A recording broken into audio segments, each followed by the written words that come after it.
Hello everybody, welcome back to another video. As you can tell, we are on the computer. This is a long overdue re-recording from when I did the reaction to the LA Speed Story, the SR-71 pilot Brian Scholl, who unfortunately I think is no longer with us. Anyway, this is the LA Speed Story. I have seen this, preface with I've seen this, it's been I don't know how long. But anyway, I thought I'd react to it. If you have any other reaction ideas, please do let me know down below. Anyway, this is the LA Speed Story as told by Brian Scholl. Let's go.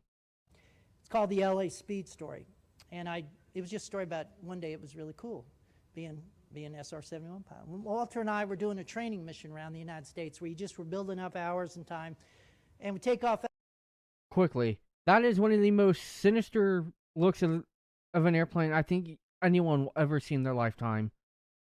A head-on shot of a Blackbird with the way the wingspan is, the twin tails, and then the two big ram air cones, and that sinister looking front end. Iconic. That's all I have to say is just iconic.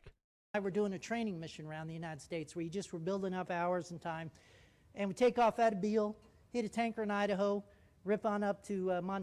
So quickly, while he's talking about the tanker here, because so for those who don't know, when it gets cold, metal shrinks, metal gets smaller like this.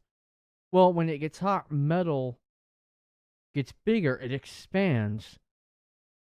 And that was the case with the SR-71 Blackbird. As it got up to speed and was hauling, Mach 2.5, Mach 3, even Mach 3.5 over the Earth at 80, 90,000 feet, the skin was really hot and expanded.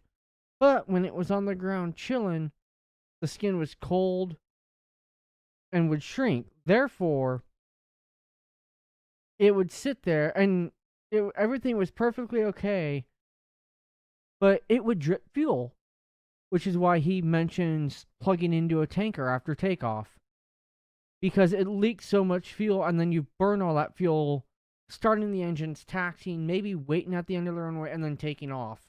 Montana, zip across Denver, hang a right turn out, hit a tanker in Idaho, rip on up to Montana, zip across Denver, hang a right turn Albuquerque, out over Los Angeles, up to Seattle, back into Sacramento, 2 hours, 21 minutes. Jesus. And you just do that. That's crazy. You do it backwards, and you hit a tanker or two. It was just to gain crew coordination, build your hours. We're on our last training mission. We're over Tucson.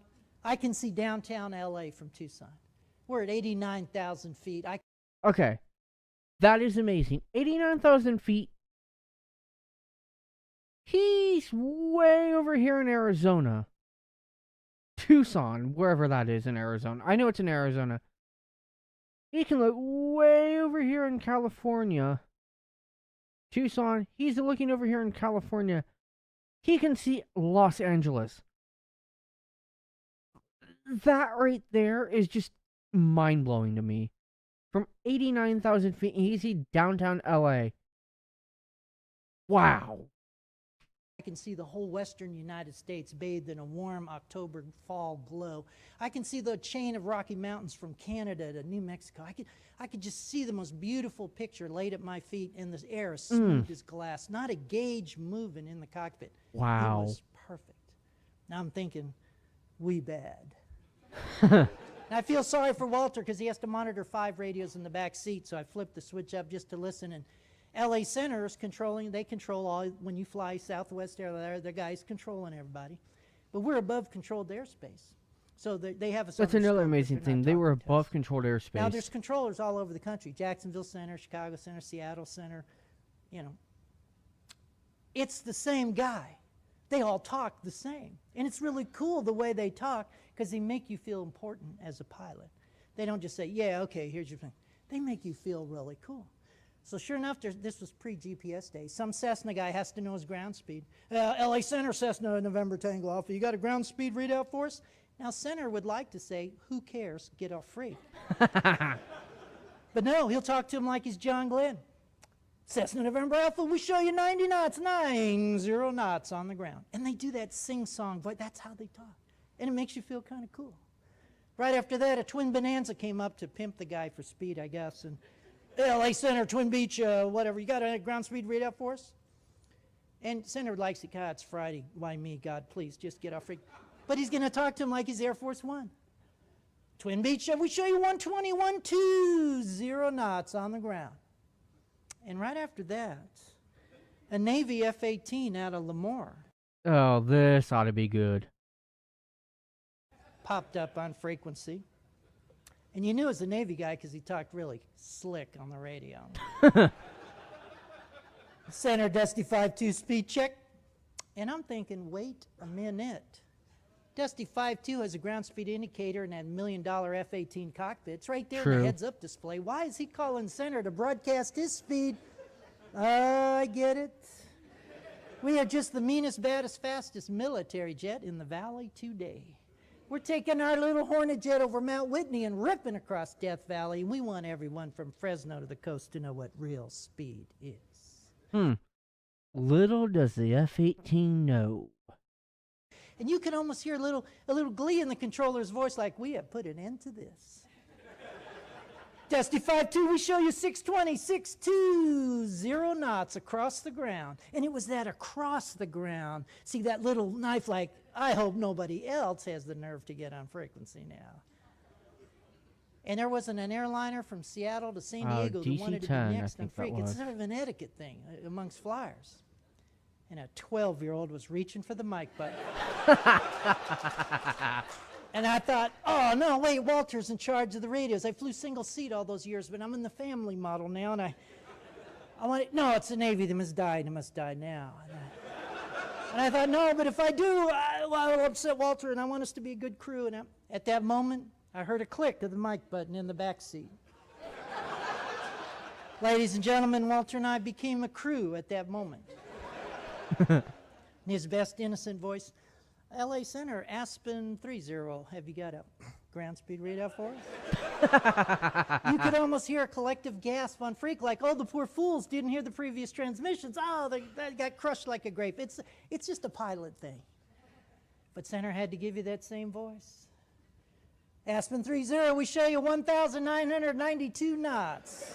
1,100 knots. Across the ground. Almost 2,000. Over 1,192. When I knew I was going to like Walter a lot is when he came back and said, Center, we're showing a little closer to 2,000. That's great. Ladies and gentlemen, we did not hear another transmission on that frequency all the way to the coast. The king of speed lived, the Almost. Navy had been flamed, and a crew had been formed. Oh, 1,200 knots over For the just a moment, it was ground. That's absolutely crazy. fun being the fastest guys according in to the the world. radar.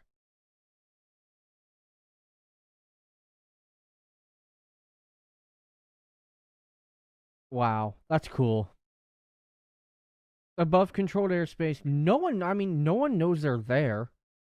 Because they're just up hot right now. I mean, obviously, Traycon knows he's there because they can see him on his thing, but again, I keep pointing out they're not talking to him because he's high enough. But that's crazy that it started with one, about 3 or 4 more popped on, asked for speed until Aspen 30 clicks the mic and says, get a ground speed readout, and the Traycon goes 1,192. And then the co-pilot replied, Center was showing closer to 2,000.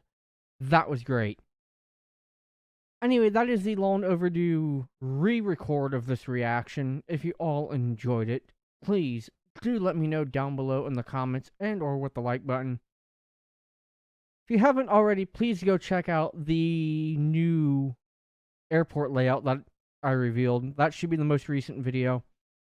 And like I said at the beginning, if you have any other reaction ideas, do not hesitate to drop them in the comments below. Anyway, that will conclude this video. I thank everyone for watching, and I will see everybody in the next video. Take care. Contact departure. Good day.